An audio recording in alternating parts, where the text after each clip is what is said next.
একাদশ শ্রেণীতে ছাত্র ভর্তির প্রক্রিয়ায় বড়সড় ঘোটালার অভিযোগ উঠল রাজধানীর জেল রোড স্থিত ক্ষুদিরাম বসু ইংরেজি মাধ্যম বিদ্যালয়ের শিক্ষক শিক্ষিকাদের বিরুদ্ধে।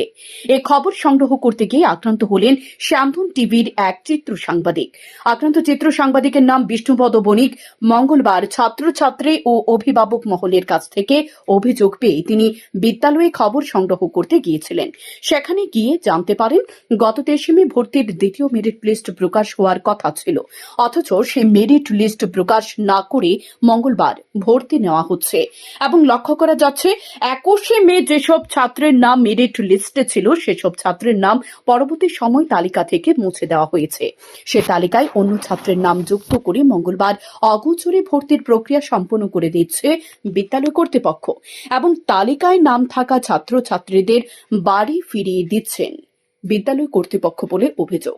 সে খবর সংগ্রহ করার সময় আচমকা এক শিক্ষক এসে চিত্র সাংবাদিক বিষ্ণুপদ বণিকের হাত থেকে ক্যামেরা ছিনিয়ে নেওয়ার চেষ্টা করে। পরবর্তী সময় অন্যান্য শিক্ষকরা এসে দাবি করেন সাংবাদিকরা যাতে বাইরে থেকে খবর সংগ্রহ করেন, ভেতরে প্রবেশ করে যাবে না।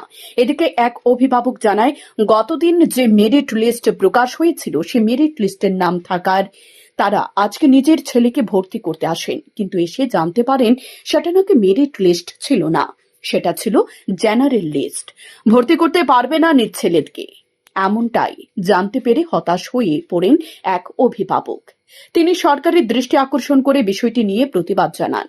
শিক্ষক সমাজের মেরুদণ্ড, অথচ আড়ালে এ ধরনের প্রতারণা ছাত্রছাত্রীদের সাথে কেন করা হচ্ছে সে বিষয়টি নিয়ে প্রশ্ন ওঠে অভিভাবকদের মুখে মুখে এবং খবর সংগ্রহ করতে গেলে সংবাদ মাধ্যমের ক্যামেরা ছিনিয়ে নেওয়ার মতো চেষ্টা করে বলে অভিযোগ। ক্লাস 11 এর অ্যাডমিশনের ব্যাপারে আইছে, পরে তারা মেরিট লিস্ট বার করে দিছে। ফার্স্ট কাউন্সিলিং আছিল 23 আর সেকেন্ড কাউন্সিলিং 27 এ তারা আয়ও পাইব কইছে, লিস্টে যারা আছে তারা আয়ও পাইব কইছে। পরে এখানে তারা কইয়া দিছে স্টুডেন্ট বেশি কাট অফ কমলে পাইব, নাইলে না কইয়া দিছে। আজকে লাস্ট অপশন আছিল এটা।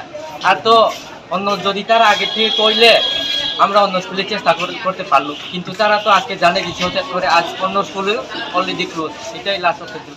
আমরা যা হোক এখানে পাইতে লাগবো, কারণ তারা মেরিট লিস্ট বাই করছে। এটা রুল আসলো, মেরিট লিস্ট বাই করলে এটা দেওয়ান লাগবে, রুল আছে সিবিসিতে। দেয়ার ইজ নো মেনশন, যদি মেরিট লিস্ট বাই করলে দিতেই লাগবে। এটা আমি চাই আজকে যেমনি হোক যারা লিস্ট পাইছে তারা দিতে লাগবে। এখানে লিস্ট দিছে, তারা আমরা যখন 23 তারিখ আইছি আমাদের বন্ধ বলেছে ডেট পার হইতে তো করে লাও না।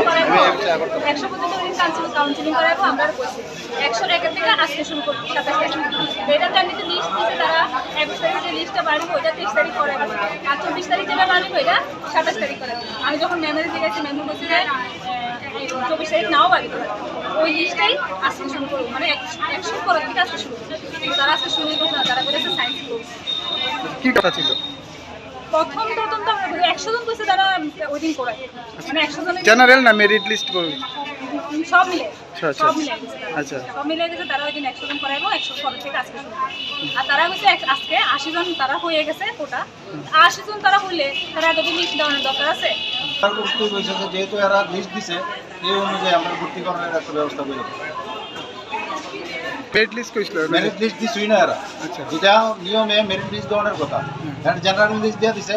জেনারেল লিস্ট দেখে তো আমরা মনে করছি যে আমরা মেয়েরা ভর্তি পাইছে, নাম আছে যেহেতু, কিন্তু ওনা আইসি করে এরা বুঝেছে এটা জেনারেল লিস্ট, মেরিট লিস্ট দিছই না। নিয়মে আমরা যে ফর্ম ফিল আপ করার সময় যে নিয়মটা দিছে জেনারেল লিস্ট না, এটা মেরিট লিস্ট দিব।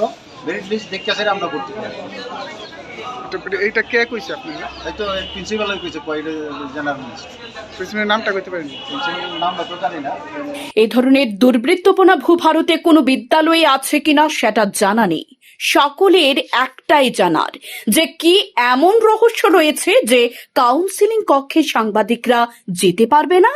তাহলে কি ছাত্রছাত্রী এবং অভিভাবক মহলের তোলা অভিযোগ সত্যি? কি এমন আড়াল করার জন্য এই ধরনের প্রতারণার কলঙ্ক জড়িয়েছে বিদ্যালয়ের শিক্ষক শিক্ষিকারা? শুধু তাই নয়, ছাত্রছাত্রীদের ভবিষ্যৎ নিয়ে পর্যন্ত তারা খেলা করছে। তাদের কারণে ভবিষ্যৎ নষ্ট হতে পারে বহু শিক্ষার্থীদের ভবিষ্যতের কথা না ভেবে এই ধরনের গোপন বোঝাপড়া কতটা অপরাধ সেটা একবারের জন্য ভাবলেন না তথাকথিত শিক্ষকরা। বিষয়টি নিয়ে যে বহুদূর জল গড়াতে পারে সেটাও জানা নেই তথাকথিত শিক্ষক শিক্ষিকাদের। শ্যামধন টিভি।